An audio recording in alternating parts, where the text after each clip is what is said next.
What's going on, my Jets family? I want to thank you guys for tuning in to a My Take edition of the Take Flight Spit and Fire podcast. So, if you guys saw on Twitter, I put out earlier that in Jets free agency, I would like to see them sign either tight end Dalton Schultz or tight end Mike Gesicki. And as I've seen on Twitter, the preference for most people has been Dalton Schultz, and I get that.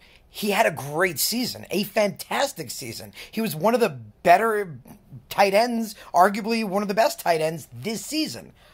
Now we want to pay him big money. He had a great year for 1 year. And I like the kid. Don't get me wrong. I totally like the kid. I, wouldn't be upset if we signed him, but he had one great year. If I were to sit here and name all the guys that the Jets, took and paid after one great year that didn't pan out, I'm not even going to start because I'll be dead by the time I finish the list. I won't be here anymore because I'll just keep going. It happens. So I look at a guy like Mike Gesicki, and Mike Gesicki isn't really a blocker. He hasn't really been asked to block, but when he has, it really hasn't been good. He's not a blocker, but he's a great receiving option. In fact, again, Dalton Schultz, I don't not like the kid. I would, again, put out on Twitter, I'd be cool if we signed him.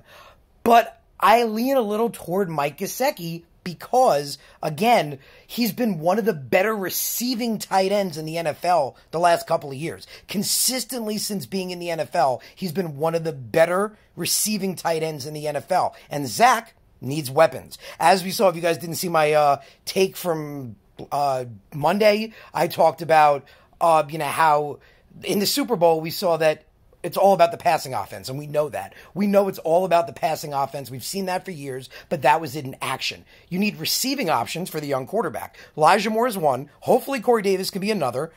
Mike Gesicki has been, again, a quality receiving option for multiple years in the NFL. So I'd be happy with either. I would be happy with either. But I would like to say I kind of lean toward Mike Gesicki, and here's why. Thank you for tuning in. Please subscribe if you can.